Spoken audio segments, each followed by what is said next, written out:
예수님께서 베드로와 야고보, 요한을 데리고 변화산에 올라가서 기도할 때 예수님의 옷이 광채가 나는 흰 옷으로 바뀌면서 예수님 좌우에 두 사람이 딱 나타나는데 한 사람은 모세고 한 사람은 엘리야. 그래서 모세의 유명함은 익히 알고 있었어요. 그런데 이 엘리야는 예언자 중에 예언자, 가장 대표적인 구약의 인물, 오늘 그 엘리야에 대해서 말씀드리고자 합니다. 엘리야 시대는 가장 영적으로 타락한 시대. 그 당시에 왕은 아합 왕, 부인은 이세벨.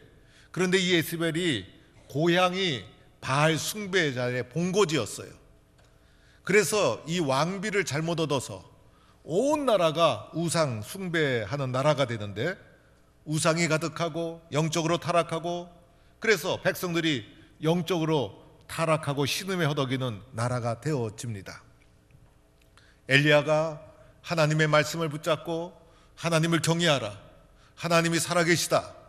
그래서 갈멜산에서 850명의 바알 선지자와 아세라 선지자, 우상을 섬기는 선지자들과 엘리야 딱 한 사람 850대 1로 갈멜산에서 어느 신이 참신인가를 대결하는 기도의 사건이 일어납니다. 제단을 쌓고 불로 응답하신 분이 참 하나님이시다. 먼저는 850명의 바알과 아세라를 추종하는 선지자들이 제단 앞에 기도하고 부르짖고 아무 응답이 없자 광란의 춤을 추고 자해를 하고 하루 종일 부르짖어도 아무 일도 일어나지 않습니다. 이제 엘리야 한 사람이 나가서 제단을 쌓고 도랑을 파고 심지어는 물을 가득 부어서 도랑에 물이 철렁철렁하고, 엘리야가 백성들 앞에 나가서 백성들의 결단을 촉구합니다. 어느 때까지 머뭇거리겠느냐? 어느 때까지 이렇게 우왕좌왕하겠느냐? 백성들의 결단을 촉구한 후에 여호와여 내게 응답하소서, 여호와여 내게 응답하소서, 여호와가 참 하나님이심을 이 백성이 다 알게 하여 주옵소서. 엘리야가 광란의 춤을 춘 것도 아니고 자해한 것도 아니고 간단하고 명료하게 기도하기 시작합니다. 그러자 하늘에서 불덩이가 떨어져서 번제물을 태우고 또랑까지 다 훑어버리고, 그래서 살아계신 하나님, 위대하신 하나님을 만 백성 앞에 증거하게 됩니다. 여호와 그는 하나님이시다, 여호와 그는 참 하나님이시다. 모든 백성이 고백하고 여호와 하나님을 알게 되는 놀라운 사건이 누구를 통해? 엘리야를 통해 일어났던 것입니다. 오늘 말씀은 그 후에 일어난 사건이었어요. 이제 이스라엘의 3년 6개월 동안, 여러분이 3년 6개월이 보통 기간입니까? 이 3년 6개월 동안 이스라엘의 가뭄이 계속되어졌던 것입니다. 이스라엘은 건기와 우기로, 우리는 사계절이지만 건기와 우기가 있고, 우기 때 비가 내려야 곡식을 심는데 3년 6개월 비가 내리지 않으니 곡식을 심을 수 없고 기근에 시달리고 굶주림에 시달리고 나라가 혼란에 빠집니다. 이때 엘리야가 아합에게 갑니다. 아합에게 가서 하는 말이, 아합이여 이제 올라가서 먹고 마시소서. 큰 비 소리가 있습니다. 엘리야가 우상 숭배자 아합을 왜 이렇게 위로했을까? 엘리야는요, 우상 숭배를 지적한 것이지 사람을 공격하지 않았습니다. 그래서 우상 숭배하는 것을 지적했던 것이고 아합을 위로하고 큰 비가 내릴 것이라는 희망의 메시지를 선언합니다. 그리고 나서 엘리야가 갈멜산으로 올라갑니다. 이 갈멜산은 850명의 바알과 아세라를 숭배하는 우상 숭배자들과 기도의 전쟁에서 응답받아 승리했던 장소가 바로 갈멜산. 그래서 기도 응답의 장소 갈멜산으로 올라갑니다. 기도 체험이 있는 사람이 또 기도하게 되는 거예요. 그래서 갈멜산으로 올라가되 엘리야는 이번에는 꼭대기로 올라갑니다. 그래서 갈멜산 꼭대기로 올라간 이유가 무엇이었을까? 그곳에 가서 하나님과 대면하고 싶었던 거예요. 하나님과 가까이 나가고 싶었던 거예요.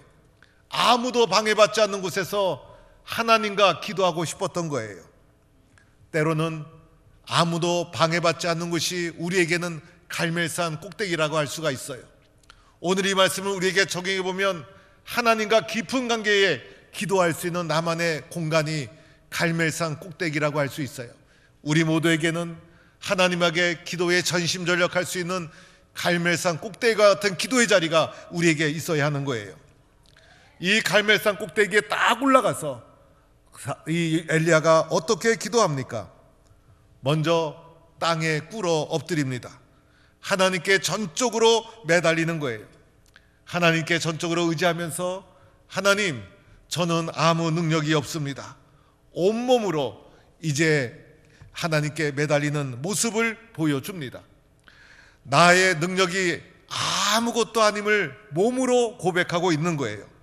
이렇게 하나님 앞에 무릎을 꿇고 엎드려 기도하기 시작합니다. 또 엘리야가 기도하는 모습 보니 얼굴을 무릎 사이에 넣었다는 거예요. 여러분이 얼굴과 머리는 상징적인 의미가 있죠. 그래서 이 얼굴과 머리를 숙이되 내가 숙일 수 있는 가장 낮은 곳으로 숙였다는 거예요. 하나님 앞에 고개를 들지 않았다는 거예요. 하나님 앞에 머리를 들지 않았다는 거예요. 나라는 자아가 하나님 앞에 완전히 깨졌다는 거예요. 이런 자세로 기도하기 시작합니다. 엘리야가 기도할 때 기도의 목적은 딱 하나, 3년 6개월의 기근이 그치고 큰 비가 내려 주옵소서라는 목적 기도였어요.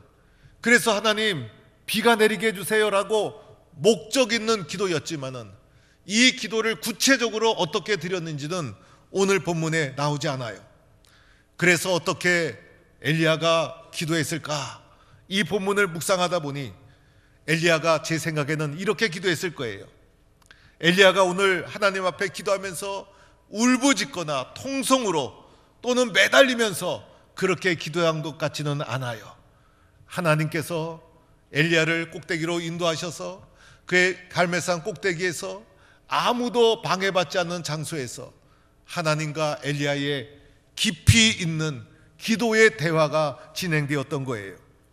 여러분, 때로는 속 깊은 대화가 필요할 때가 있죠.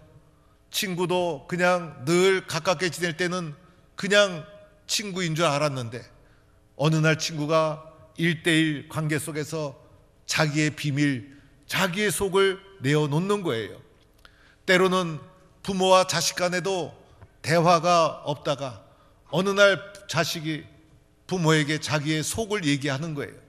이 속 얘기를 듣다 보면 친구에게 저런 아픔이 있었나? 우리 자식이 저런 생각을 하고 있었나? 우리 부모님이 생각이 저러했구나.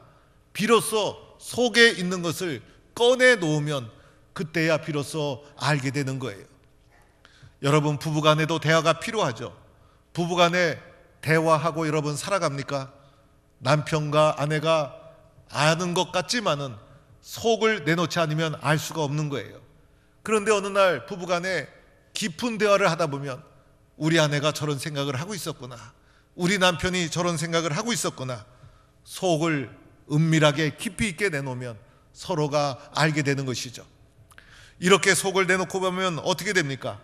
이해하게 되고 알게 되고, 그리고 또 하나 서로가 신뢰하게 되고 서로의 마음이 가까워지고, 이렇게 속을 내놓는 대화 속에 받아들인 것은 믿게 되고 그런 관계가 형성되지 않습니까? 그래서 오늘 엘리야가 하나님과 속 깊은 대화를 하고 있었다는 거예요. 이러한 속 깊은 대화를 할 때 가져야 될 것이 자세와 태도가 중요하죠. 그런데 엘리야는 고개를 숙이고 몸을 낮추고 엎드리고 하나님을 경외하는 심정으로, 간절함으로, 절실함으로 하나님과 깊은 대화를 하고 있었다는 것입니다. 이런 속 깊은 대화 속에 얻게 된 결론을 어떻게 될까? 이런 속 깊은 대화 속에 마음속에 가지게 된 결론은 전적으로 믿게 되어지는 것이에요. 그래서 이런 대화의 깊은 기도를 엘리야가 하나님과 하고 있었던 것입니다. 그런데 기도하는 중에 엘리야가 한 것이 있었죠. 자기의 사안을 불러다가 올라가 바다 쪽을 바라보라는 거예요. 여러분, 바다 쪽 하늘을 보면 3년 6개월 비가 오지 않은 맑은 하늘입니다. 기도한다고 무슨 일이 일어나겠습니까? 그래서 사안이 올라가 보니 아무 일도 일어나지 않은 그냥 맑은 하늘이었습니다. 우리가 기도한다고 해서 문제가 금방 해결됩니까, 여러분? 기도를 아무리 열심히 해도 어제나 오늘이나 내일이나 아무런 변화가 일어나지 않을 수도 있어요. 아무리 기도해도 똑같은 상황이 계속될 수도 있는 거예요. 오늘 기도할 때 하늘에 아무 징조가 없었어요. 그런데 무엇을 말해줍니까? 엘리야의 마음속에 기도하면서 응답에 대한 기대감을 가졌다는 거예요. 그래서 사안 보고 확인해 봐라. 그러나 사안이 올라갔더니 아무 일도 일어나지 않았어요. 그런데 또 한 번 가봐라. 또 한 번 가봐라. 자그만치 7번이나 올라가서 확인하게 합니다. 7번이라는 것은 완전수. 그래서 이 완전수는 끝까지 확인해 보라는 것입니다. 무엇을 말해주는 것이죠? 응답에 대한 끝까지 신뢰하는 마음을 가졌다는 것입니다. 우리가 기도할 때 응답에 대한 확신을 가지고 기도하는 것과 응답에 대한 확신이 없는 기도는 많은 차이가 있는 것이죠. 그래서 오늘 엘리야가 기도하되 하나님과 속 깊은 대화를 하면서 응답에 대한 확신을 가지고 끝까지 확인하고 기대감을 가지고 또 찾아가고 또 확인하고 또 확인하고 마침내 어떤 일이 일어납니까? 저쪽 하늘 끝에서 손바닥만한 사람의 손만한 구름이 일어나더라는 거예요. 여러분이 하늘이 얼마나 넓은데 이 넓은 하늘에 구름 한 점 나타난 것이 무슨 효과가 있겠어요? 그런데 그 작은 징조를 보고 엘리야는 알았어요. 큰 비가 밀려오는구나. 작은 징조를 보고 큰 응답을 보고 있었던 거예요. 작은 징조 속에 하나님의 큰 응답의 역사를 내다본 거예요. 그래서 아합에게 가서 마차를 준비해서 내려가십시오, 이렇게 말할 수가 있었던 것이죠. 여러분, 우리도요 작은 징조를 보고 큰 결과를 내다보는 기도의 용사가 될 수 있기를 바랍니다. 사랑하는 성도 여러분, 사람은요 고난이 있어야 기도하는 것 같아요. 때로는 고난이 있고 할 수 없는 것이 있고 문제가 있고 무거운 짐이 있고 때로는 병에도 걸리고 아픔이 있고 슬픔이 있고 그래야 사람은 기도하고 신앙생활을 잘하게 되는 것 같아요.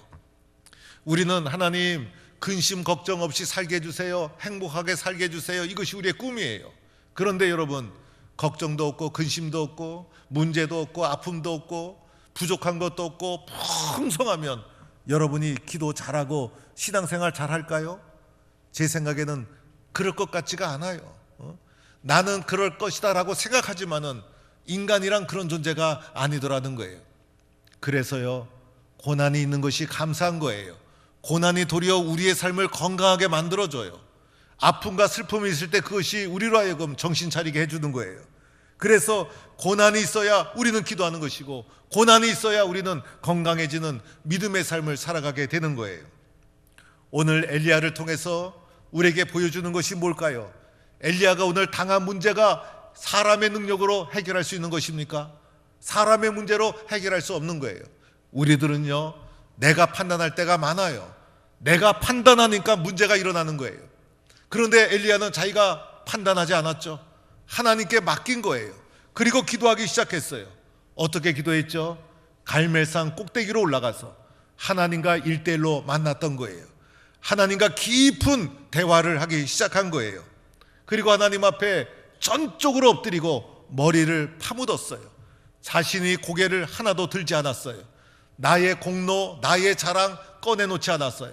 전적으로 하나님 앞에 모든 것을 포기하고 묻었던 거예요. 또 하나, 기도하는 가운데 하나님과 깊은 속 대화를 한 거예요. 하나님께 자기의 속을 내어놓으면 하나님이 엘리야의 속에 또 말씀으로 채워주신 거예요. 속 깊은 대화를 오랫동안 진행한 거예요. 이 속 깊은 기도의 대화 속에 얻어진 결론은 전적으로 신뢰하고 믿게 되는 것이죠.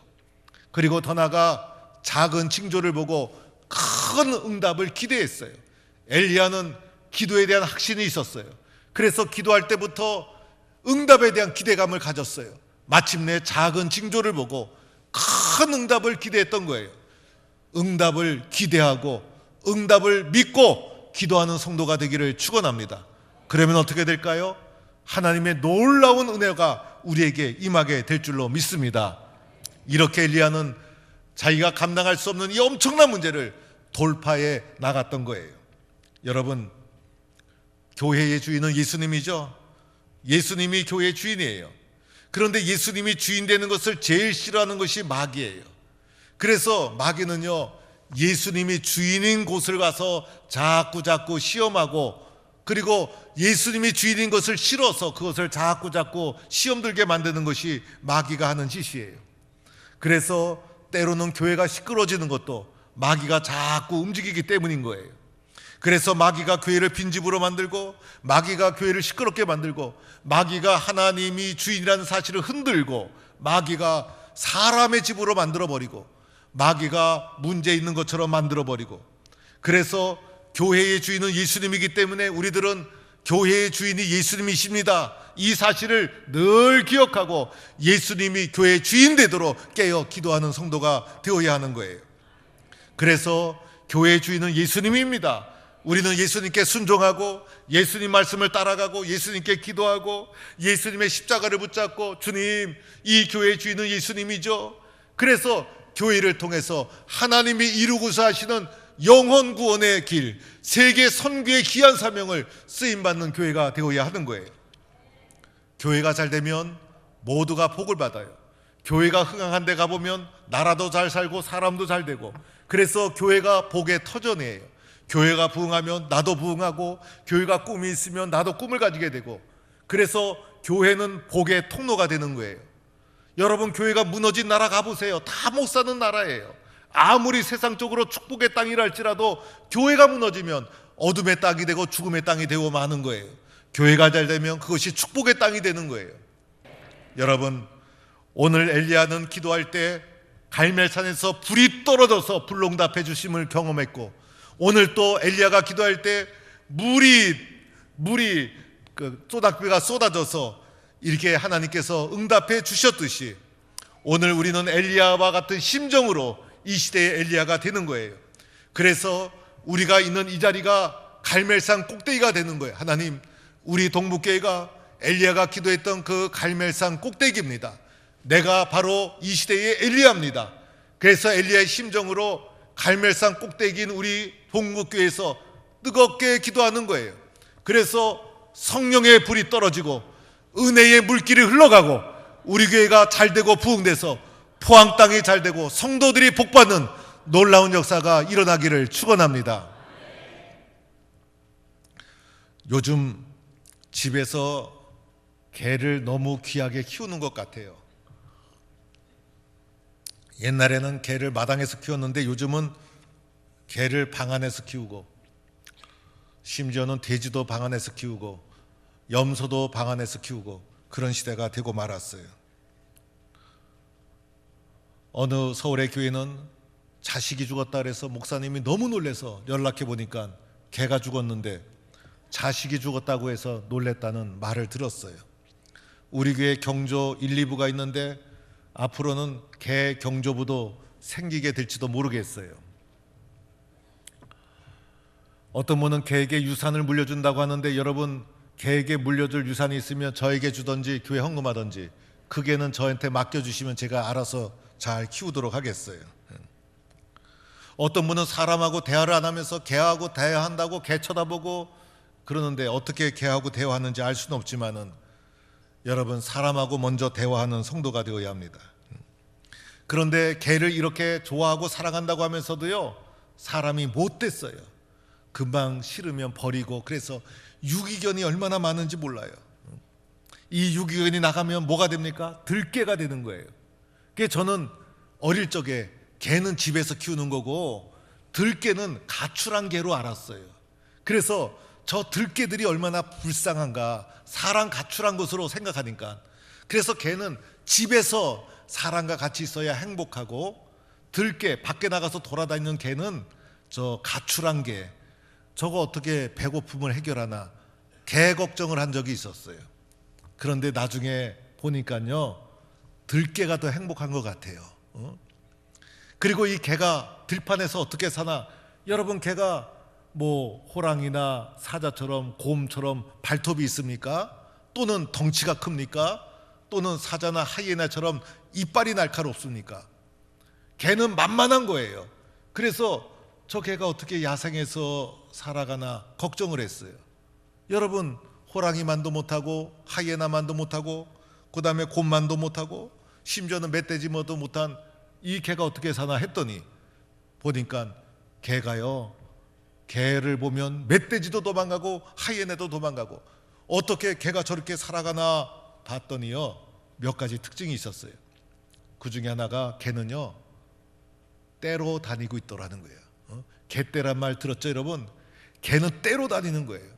그래서 이 개떼를 너무 무서워서 이 개떼가 몰려들면 큰 덩치의 곰도 도망가고요, 하이에나도 도망가고, 그리고 이 개떼들은 자기네끼리 모여 사는 게 더 좋은 거예요.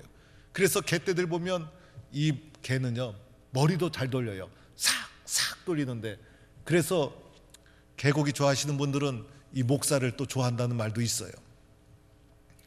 그리고 개는요, 그 대장개가 있어서 적들이 다가오면요, 으앙 하게 되면 모든 개들이 일사불란하게 그 적을 쳐다보면서 으앙 하고, 대장개가 웅 하고 짖으면 모든 개들이 왕왕왕왕 짖어대는데 정신이 없는 거예요. 하이에나나 곰하고 싸울 때도 개가 도망가질 않아요. 멧돼지하고 싸울 때도 개가 도망가지 않아요. 앞에서 왕왕거리고 뒤에 와서 물고 옆에서 물고 왔다 갔다 정신이 없어가지고, 여러분, 덩치가 커도 소용없고 발톱이 날카로워도 소용없고 이빨이 날카로워도 소용이 없어요. 곰도 도망가고 하이에나도 도망가고 모든 짐승이 도망가서 개들이요, 들개가 되어서 야생에서 사는 것이 더 행복하고 그리고 더 걱정 없이 살아가는 것을 보게 됩니다. 이 들개떼를 당할 수가 없는 거예요. 이런 말이 있죠. 뭉치면 살고 흩어지면 죽는다. 우리 성도들이 세상에서 보면요, 가진 것이 뭐가 있고 무슨 힘이 있겠어요.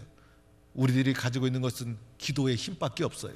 그런데 혼자 기도하는 것보다는 오늘 개떼처럼 김영걸 목사가 여러분 새벽 총진문에 기도할 때입니다 하고 부르짖으면 모든 성도들이 한 마음으로 모여서 마치 통성으로 부르짖고 때로 모여서 함께 똘똘 뭉쳐 있으면 능치 못할 일이 없는 줄로 믿습니다. 열심으로 뭉치고 열심으로 기도하면 우리들은요, 가진 것 없고 힘은 없어도 사탄마귀 아무리 큰 곰이 들여닥쳐도 하이에나가 들여닥쳐도 하나님이 주신 능력으로 똘똘 뭉쳐 있으면 이기지 못할 것이 없고 넘지 못할 문제가 없는 거예요. 우리는 한 마음으로 기도하고 한 마음으로 부르짖어 놀라운 주님의 뜻을 이루어가는 주님의 교회 성도가 되기를 간절히 축원합니다.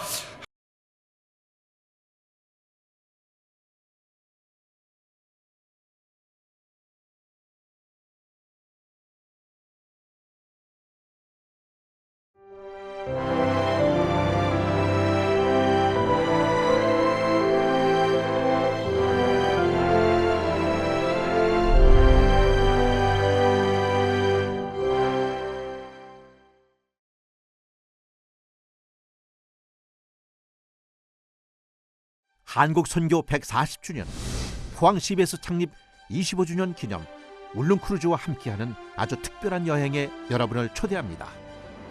이번 성지순례는 한국의 슈바이처 이일선 목사의 의료선교 현장과 폭설 속에서 순교하신 준학소 목사의 순교 현장을 돌아보는 뜻깊은 여정입니다. 한때 80% 이상의 복음화율을 자랑했던 그 땅에서 선조들의 아름다운 선교 열정과 순교 신앙의 발자취를 따라가며 한국 선교 140주년의 뜨거운 감격을 함께 나누고자 합니다. 대한민국 동쪽 끝, 독도를 품고 있는 기독교 성지의 섬 울릉도에서 우리의 믿음을 더욱 깊이 다지며 은혜의 현장에 한국교회 성도 여러분을 초대합니다. 울릉도 성지순례 문의는 포항 CBS 054-277-5500입니다. 054-277-5500입니다.